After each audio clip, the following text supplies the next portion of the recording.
Susuong tayo ng buong tapang sa isa sa pinakamisteryoso at pinamumugaran ng multo na lugar sa Amerika, ang Bridgewater Triangle. Ang Bridgewater Triangle. Ang Bridgewater Triangle. Simple lang ang misyon namin, tuklasin ang pinakamadilim na mga lugar dito at alamin ang katotohanan sa likod ng mga alamat, or baka naman hindi ganun kadali.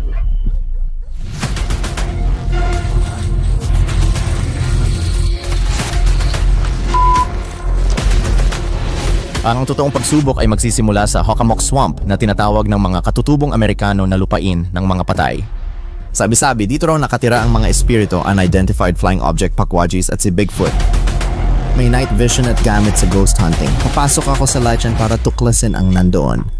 At sana makaalis ako nang walang sumasama sa akin.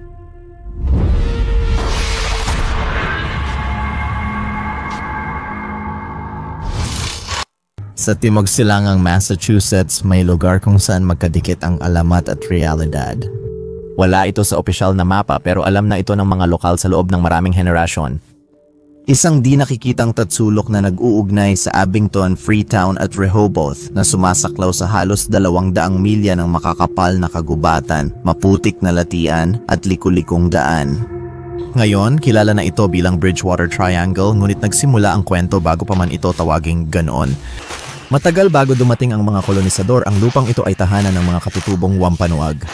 Sa gitna ng lahat ng ito ay matatagpuan ang isang lugar na tinawag nilang Hockomock kung saan naninirahan ang mga espirito. Hindi lang ito isang latian, ito ay banal na lupa. Pero noong dekada 70, nagbago ang lahat dahil sa labanan na tinawag na digmaan ni Haring Philip. Isa ito sa pinakamadugo sa kasaysayan ng Amerika. Ang latian ay naging kanlungan at naging lugar ng labanan. Nang matapos ang digmaan sa kamatayan at pagkawasak, marami ang naniniwala na ang mga espiritu ng mga nawala ay nanatiling nakakulong sa lupaing iyon. Doon nagsimulang lumitaw ang mga kakaibang kwento. Sa paglipas ng mga siglo, may mga ulat ng hindi maipaliwanag ng mga bagay. Kaya nakakabahala ang Bridgewater Triangle hindi lang sa mga kwento kundi pati sa dami ng mga ito. Paano ito sumasaklaw sa mga siglo, nagsasapawan at patuloy na humahatak ng mga tao dito na naghahanap ng sagot hanggang ngayon? Salamat sa panonood. 60% sa inyo na nanonood ay hindi pa nakasubscribe. Paalala, kung nag-e-enjoy ka sa videos ko, pindutin ang subscribe at i-on ang notifications para mas mag-enjoy manood. Kamusta Ronin fam? Ako si Steve Ronin at ito ang Going Epic Adventures. Kasama ko ngayon si John Uray. Yo. Matagal na nang huli tayong nagkasama sa video. Last year sa California. Oo, huling beses ay sa California. Kaya John, umuwi ka. Oo.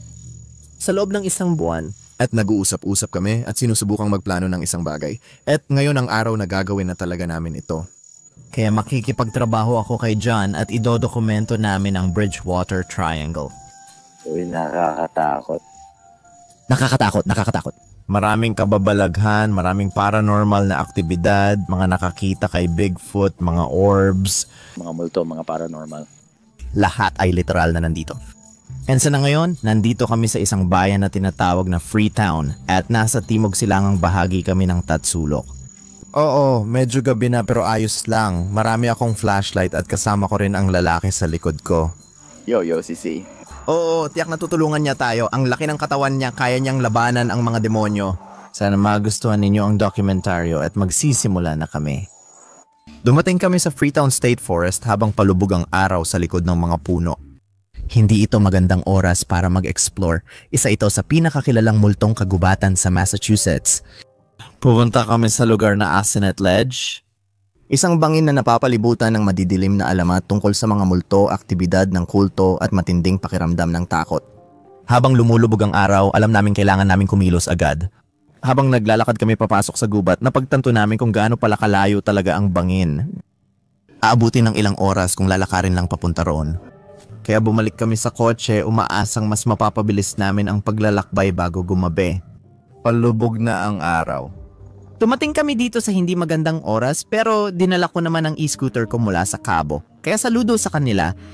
Sa tingin ko, ito ang magliligtas sa atin ngayong gabi. Sabi nila hindi raw pwede sa 2 tao pero sa palagay ko ayos lang tayo.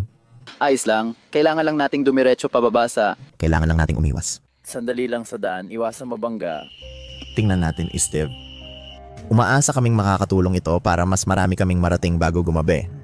Hindi para sa 2 ang scooter pero kapag gipit kailangang magtiwala sa tadhana. Yan ang tatak ng Cabo.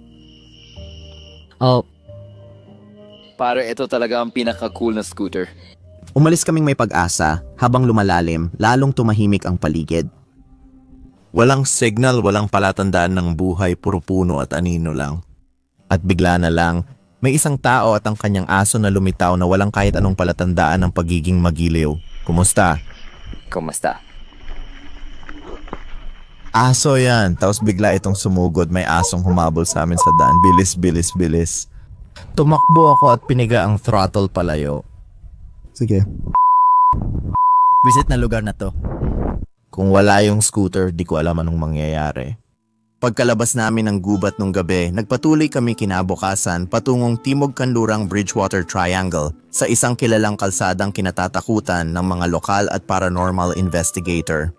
Ruta 44. Kamusta mga pare? Nasa Timog Kanlurang bahagi na kami ng Bridgewater Triangle. Nakaparada kami dito sa gasolinahan sa tabi ng Ruta 44 kung saan dadaan kami. At pinamumugaran daw ito ng isang multong pulang buhok. May mga tao na nag-ulat na nakita nila ang nilalang na ito na bigla na lang sumusulpot. At ang nakakatakot pa, minsan daw ay nagpapakita pa ito sa loob ng sasakyan mo. Oh, kailangan nating silipin sa likod. Tumingin tayo at walang tao. Kaya kung tumingin ako uli at may makita ako, may problema. natatakot na ako. Maraming pinagmumultuhang lugar sa Bridgewater Triangle pero pinupuntahan lang namin yung pinaka-astig. Narinig namin ito sa Timog Kanluran. Ano tingin mo, John? Pare, mukhang magiging matindi ang pagbisita dito lalo na matapos ang kahapon. Ay, ano ba yan, pare? Pare, ang random talaga nun. Hindi ko pa rin maintindihan ang problema ng taong yon. Kakaiba. Ano sa tingin mo? Paano kung multo talaga yon? Pare, baka nga. Kasi nag-ikot lang talaga tayo at bumalik lang ulit. Oo. Parang senyales na nagsasabing, huwag na nating ituloy. Tama. Alam mo yun? Hindi natin alam ang mangyayari ngayon. Nagdarasal ako sa Diyos, pero tingnan na lang natin. Dito ko iiwan ang kotse ko. Excited at kabado ako tungkol dito. Huwag dumaan. Ano ang ibig sabihin nito? Bakit may karatula dyan? Kakaibang pagkakataon lang ito, hindi tayo dumadaan. May pocket eskwelahan dito. Uy, ano dyan? Kita kids, nandito na tayo. Uy. Papasok na tayo sa Rehoboth. Para ipakita sa'yo, sabi ng GPS, nasa Ruta 44 tayo. Ano ba ito? Buhay pa? Ang tawag dito ay buhay. Mananatili tayong buhay. Di nagtagal, napansin namin ang isang sementeryo sa tabi ng kalsada na may kakaibang itsura. Huminto kami at pumasok sa loob. Oh, Para sigurado. doon ko ito nakita, may kumikislap na ilaw sa malayo. Bro, bakit may ilaw sa ibaba? Ano yun? Ewan. Teka, habang lumalapit kami, napansin naming hindi pala yon apoy. Oh. Pakiramdam ko parang veterano ng digmaan ang taong ito. Patuloy kaming naglakad sa may kakaibang panahon at kakaibang karatula. Wala akong napansin pero may tunog na parang may nagmamasid sa amin. Minsan pakiramdam ko niloloko na kami ng aming mga mata. Nakikita mo ba yung bagay na nandun sa dulo? Yung anino lang ba na ginagawa ng ilaw mo? Pare, hindi ko alam. Wala talaga akong naranasan na aktibidad doon kaya nagpasya kaming tapusin ang gabi at bumalik sa gasolinahan.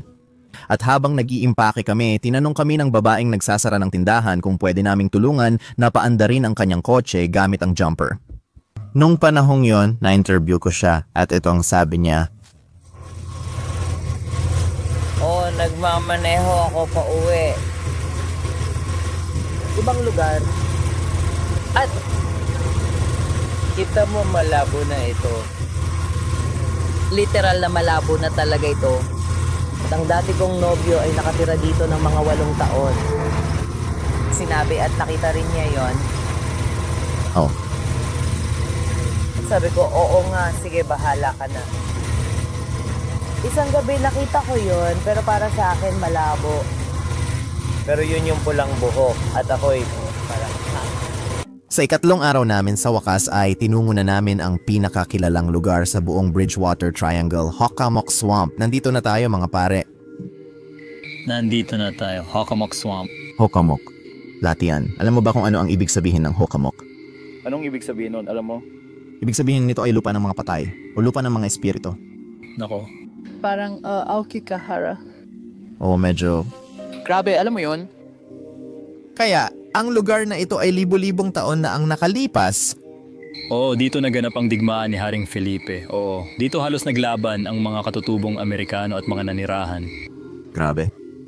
Ito ang mga labanan. Maraming namatay dito sa Latian. Kaya pala bukas ang lupa dito kung tutuusin. Hindi ka makakapagtayo dito dahil mabasa at latian. Pero gusto naming makita ang mga lumilipad na bola ng liwanag na madalas lumitaw dito. May kasaysayan ka sa lugar na ito, di ba John? Matagal na kaming pumupunta rito, taon na rin. Lugar ito ng kabataan namin na gustong-gusto naming balikan. Nandito ako noon. May narinig kaming yabag pero di namin makita kung saan galing. Tumakbo ako sa gubat para hanapin pero walang tao. Sige, excited ako mga pare. Unang beses ko dito sa Hockomock Swamp. Matagal ko na itong alam, mga 10 taon na dahil palaging kinukuwento ni John ito sa akin. Hindi pa talaga, unang beses ko talaga dito sa Hockomock. Bro, uy, nakita mo yung isang lugar? Tingin ko talaga kailangan ko ng bug spray, putang ina. Nasa Latian tayo, maraming lamok dito. Napag-usapan na natin ang tungkol sa mga pakwaji at mga espiritu. Pero alam mo ba na may mga ulat din ng Bigfoot na nakita dito? Sabi ng iba, may nakakita ng nilalang na parang unggoy sa mga gubat dito. Maraming bagay ang pwedeng mangyari ngayong gabi. Hindi ako sigurado sa mararanasan natin pero excited talaga ako dito. Mga baboy mo? Oo, winasak. Di ko alam kung ano yon pero... May nakita lang kaming tela sa lupa dito. Interesante, mukhang piraso ito ng damit. Oo. Isa pa yan sa totoo lang na medyo kinakatakot ko kasi naniniwala akong may mga kwento rin na may mga taong nakakita ng mga bangkay dito. Oo, mga kaso ng pulis yan. Oo, totoong kaso yan mula sa kulto na dating nag-ooperate sa Hockomock Swamp. Kulto? Oo. Na talagang yun ay... Nagbibiro ka? Parang galing sa internet ang pangalan ng lalaki. Sige mga pare, so meron tayong mga espiritu at demonyo at Bigfoot at pakwujis, mga kulto, hayop, ahas, garapata. Lahat ng nilikha ng demonyo ay literal na nandito sa Hockomock Swamp. Sa wakas nakarating na kami. Ang pasukan sa alamat na Hockomock Swamp. Matagal ko nang naririnig sa bulong ang lugar na ito ang pinaka nakakatakot na bahagi ng Bridgewater Triangle. Habang bumababa ang dilim, mas lalo kaming pumasok sa kagubatan. Doon nagsimulang maging kakaiba ang pakiramdam. Paulit-ulit nang nag-explore sina John at Radic sa kagubatang ito, ngunit nabigla pa rin sila. Hindi na pamilyar ang mga palatandaan na dati nilang naaalala. Parang ang mismong Latian ay gumalaw, marahil dahil sa panahon. Ang tubig? Oo, tubig na di gumagalaw. Sa huli, may nakita kaming makitid na daan papasok sa damuhan halos di pansin. Nanaig ang aming kuryosidad kaya sinundan namin yon at nadiskubre ang parang lumang camping. Doon ko naisip na ilabas na ang mga gamit.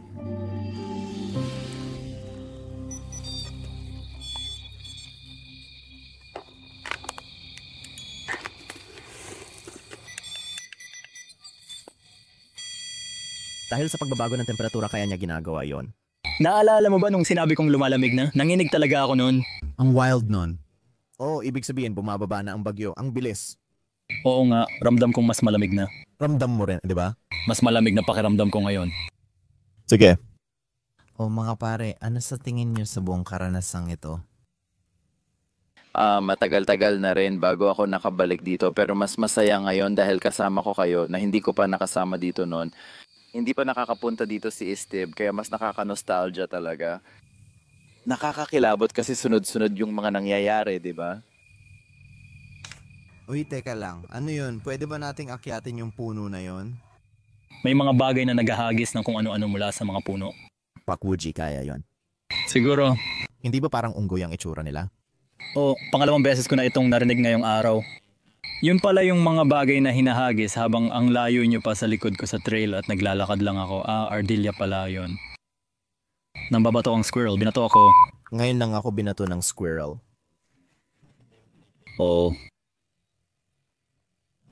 Hindi naman sa atin, palayo lang. Ano? Ano? Nang sinabi mo yon tumaas.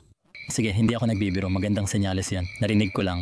Narinig mo? Alam mo kung anong kakaiba? Parang tunog ng putok ng baril. At kung iisipin mo dating larangan ng labanan nito, Tol, yun ay...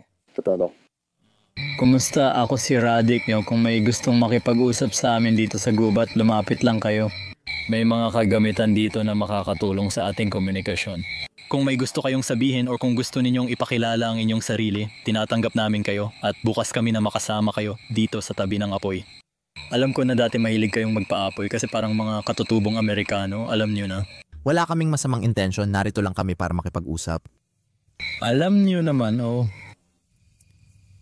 May alam ba tayong mga salita sa wikang katutubong Amerikano? Para. Dahil sa maraming dialekto, di ko alam alin ang gamit nila rito.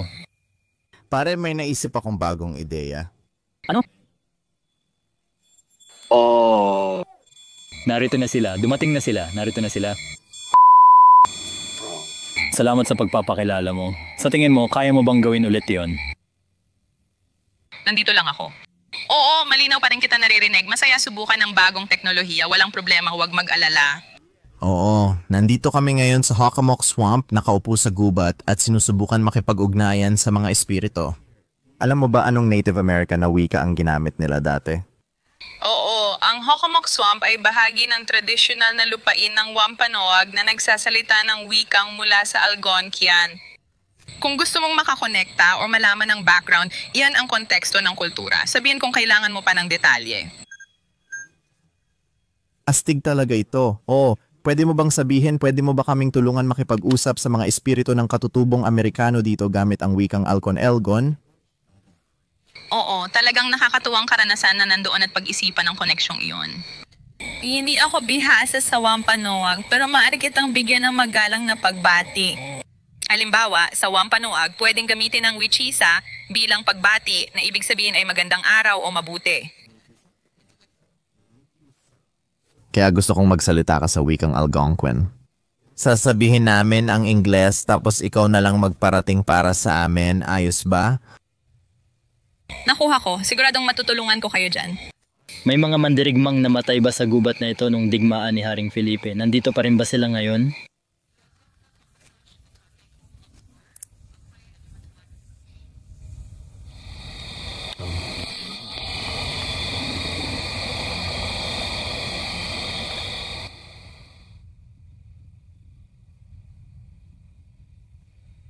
Maari mo ba silang sabihan na makipag-ugnayan sa amin sa pamamagitan ng paggawa ng ingay o paghipo sa aming kagamitan sa lupa malapit sa bonfire pero sa harap namin?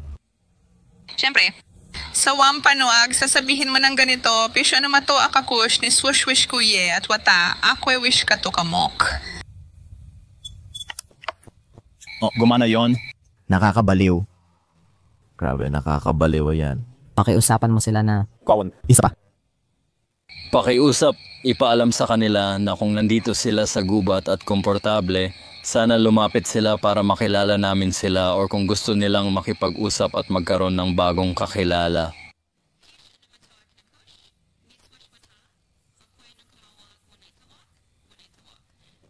Grabe, ang wild nang nangyari nung nag-react agad sa REM pod. Eksaktong sinabi natin sa artificial intelligence na hawakan yung isa sa mga kagamitan. At bigla na lang itong umilaw pataas. Biglang tumaas. Tumaas nga. Oo. Sinasabi nila na nandito sila. Talagang naisip ko na gamitin ang AI para makipag-usap sa mga espiritu. Pero sa tingin ko malaking tulong talaga na kaya nitong magsalita sa kanilang wika. Sang-ayon ako, astig. Ang astig talaga nun. At malamang kaya tayo nakakakuha ng tamang mga bagay na nangyayari. At narinig ko rin ang isang boses.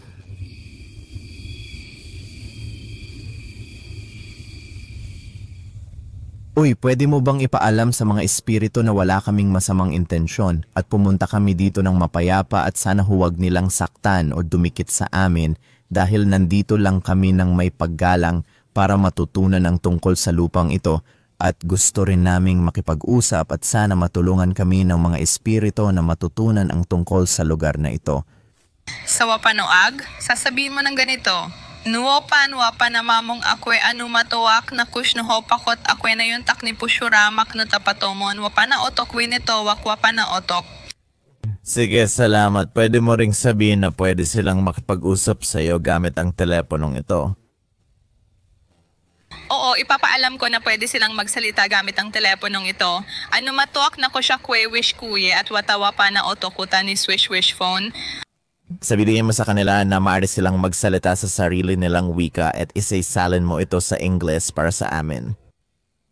Oo, pwede ko silang sabihan na ano matuak na ko siya pa na otakwa pa na okay ka ha sa patomon English wata.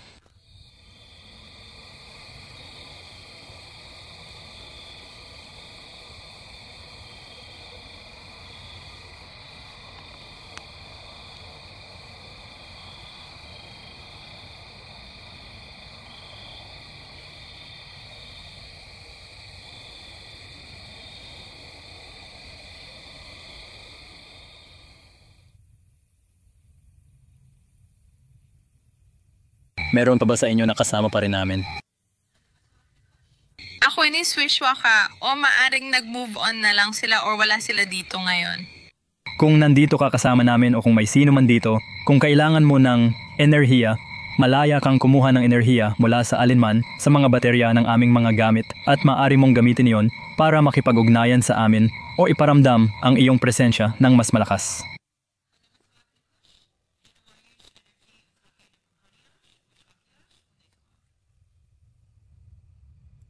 O tumaas talaga yon. Oo, pwede naman. Oh. Nandito pa rin sila. Oh. Malaki yan. Mas malaki kaysa sa...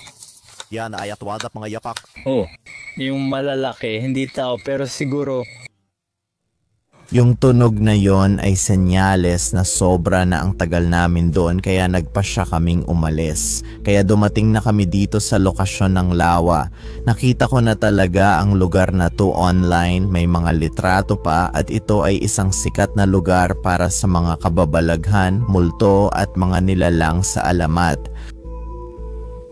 Medyo kakaiba ito. Parang may bakod sa paligid nito. Sa isang bahagi.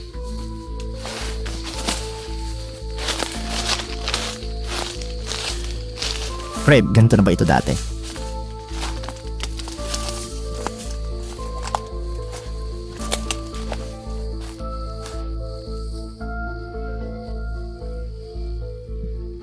Tingnan mo, may tubig dito sa paligid.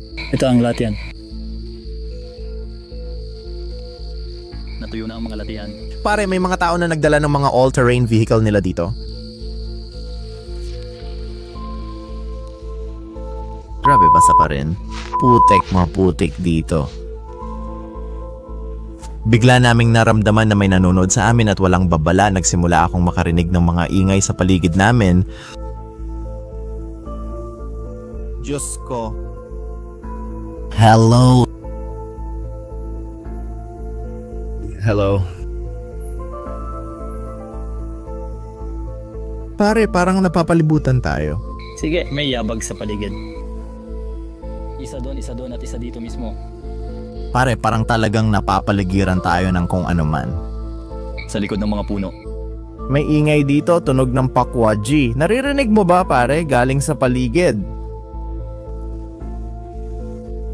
Mga pakwaji, yung mga misteryosong maliliit na nilalang mula sa mga alamat. Kung iniisip mong makipag-ugnayan sa kanila, tradisyonal na parang nakikitungo ka sa isang mahiwagang, mapagbirong espiritu. Dapat kang maging magalang, maaring mag-iwan ng maliliit na alay tulad ng makinang na bagay o matatamis na pagkain at laging mag-ingat. Kilala silang medyo hindi mahulaan, kaya ang kabaitan at kaunting sense of humor ay makakatulong. Tandaan mo, bahagi lang sila ng alamat, kaya ang lahat ay tungkol sa...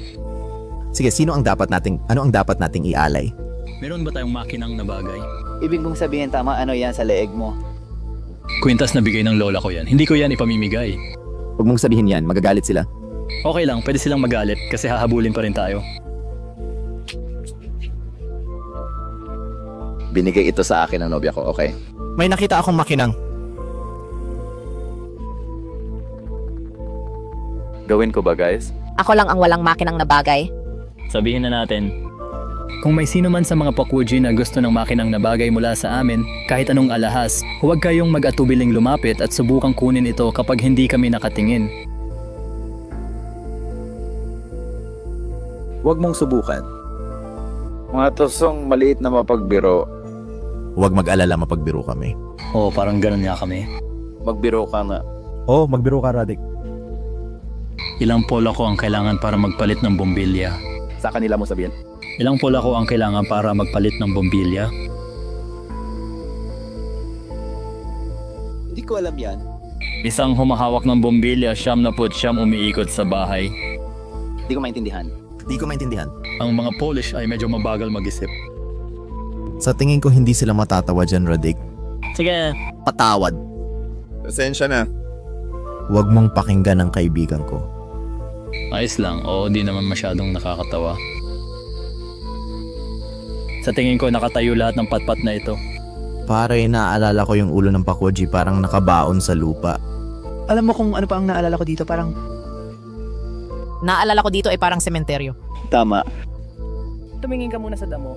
Oo, parang ano itong mga patpat na nakatusok sa lupa. Bro, dapat ba talagang tumubo yan ng ganyan? Parang salatian. Yung mga kulay kape. Alam mo yung sa mga latian, may mga ganun na kulay kape na tumutubo sa ibabaw ng mga berdeng damo? Ewan ko. Ewan ko. May gagawin tayo dito. Maglalaro tayo ng tahimikang laro. Ang tahimikang laro ay papatayin mo lahat ng ilaw, tama ba? And syempre, naka-on ang camera ninyo.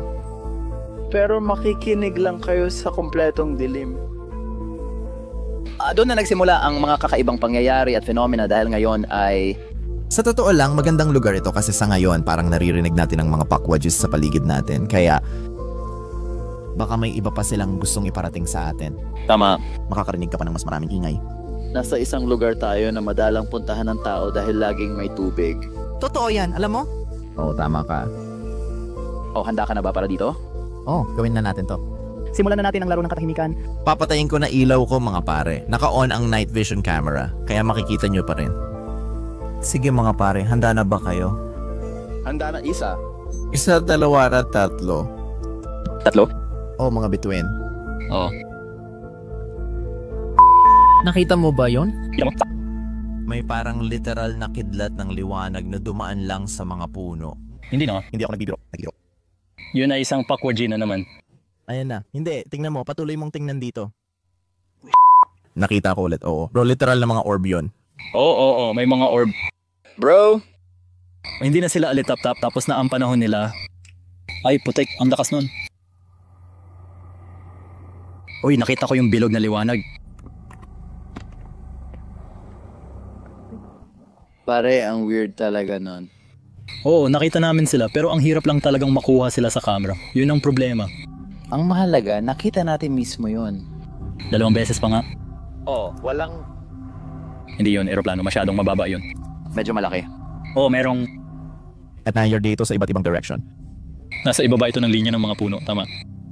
Kaya hindi ko nakita yon dati nung pumunta ako rito.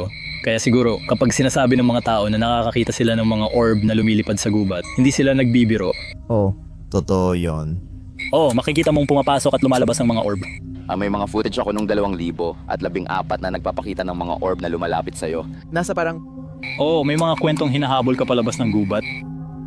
Hahanapin ko yon para sa atin. Ayon sa mga tao, parang hinahabol sila ng mga orb palabas ng gubat. Alam mo yon. Yun ang nangyari sa amin. Sige. Literal, nasa bungad lang kami. Makikita mo lang na tinutulak kami palabas. Dahil nabanggit mo na umalis na tayo. Tingnan mo. Iyan. Doon pala galing ang mga orb. Nandito lang sila, tol. Oo. Talagang bumabalik sila. Pare, sumpa ko kay God. Akala ko may nang lolo ko sa atin kaya ako ganon, gets mo? Oo, pero kasama ko si Josh. Nakita niya yung Pakwaji sa likod ng punong ito at sabi niya, may sumilip na ulo. Nasilayan ko rin sa gilid ng mata ko. Ang kakaiba ng itsura ng punong yan. At tapos, ano ba ang nangyari? Bigla na lang, Bakit may ganyang uka? nasa likod lang ng puno. Tumakbo kami papunta doon. Wala na ito. Bakit may yuka ito? Parang Parang may gustong putulin to. Parang paubos na ang baterya ng night vision mo. Kumikislap na kasi. Sa sandaling ito may kung anong bagay na inihagis sa amin. Ano ba yon? Grabe.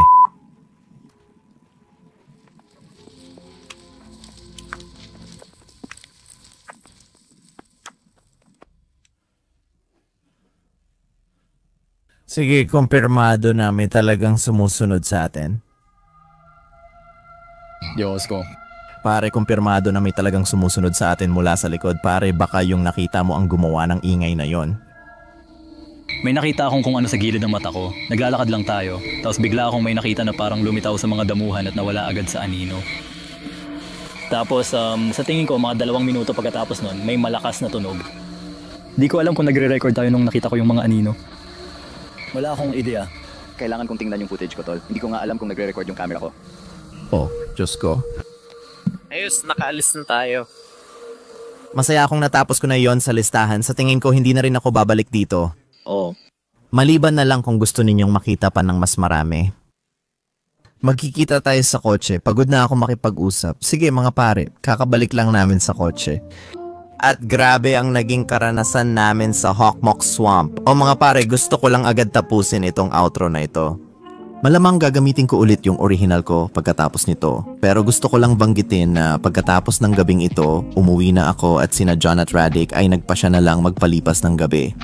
Habang nagmamaneho sila at nagkakasiyahan, naaksidente raw sila at nabangga ang kotse. Nagkataon lang ba na nangyari ito matapos naming mag-explore sa isa sa pinaka-nakakatakot na gubat sa Amerika o mundo? Medyo kakaiba, 'di ba? Pero sige na, heto ang isang maikling clip ng nangyari. Kwento ko sana sa inyo ng buo, pero tingin ko mas maganda kung si John na lang ang magkwento niyan sa inyo kapag inilabas niya ang video niya.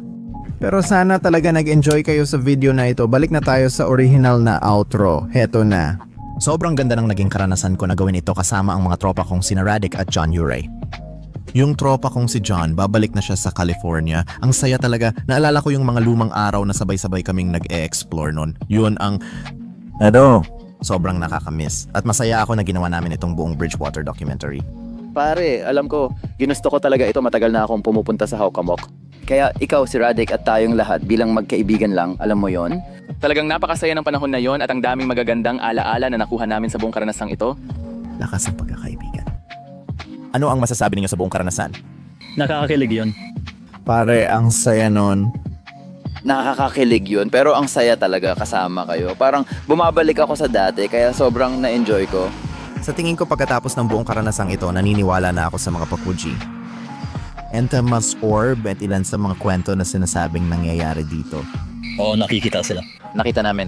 Oo, grabe. Hindi ito nakuha sa camera, pero nakita natin mismo. Mahirap silang kunan dahil mabilis sila. Grabe talaga, ay grabe. Oo, sana lang nakuha ng camera. Habang ginagawa ko ang outro, di ko pa nakikita ang footage pero sana nakuha yung mga orb na nakita natin. Pero yung buong karanasan ng marinig yung tunog ng mga Pakwujis, pagdaan sa mga bawal na lugar na kadalasan hindi pinupuntahan ng tao, talagang naging kakaiba itong video na to kumpara sa ibang mga video tungkol sa Hokkamok Swamp. Sana nagustuhan ninyo ito. Pasensya na sa maingay na track pero sana nagustuhan ninyo itong video na ito. Kung nagustuhan ninyo, mag-subscribe at i-on ang notification bell. Marami pang epic adventure ang paparating. Huwag kalimutang i-follow sina Radcaster at Johnny Ray gamit ang links sa baba ng description. Kita-kits sa susunod na adventure.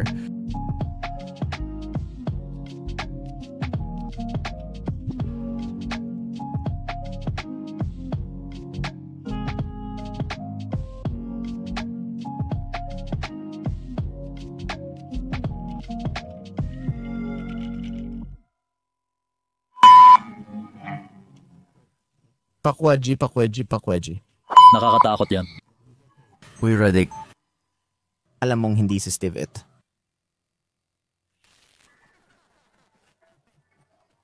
Grabe, putik. Hoy, si Kevin lang ang pwedeng humawak sa dibdib ko. Ako yon.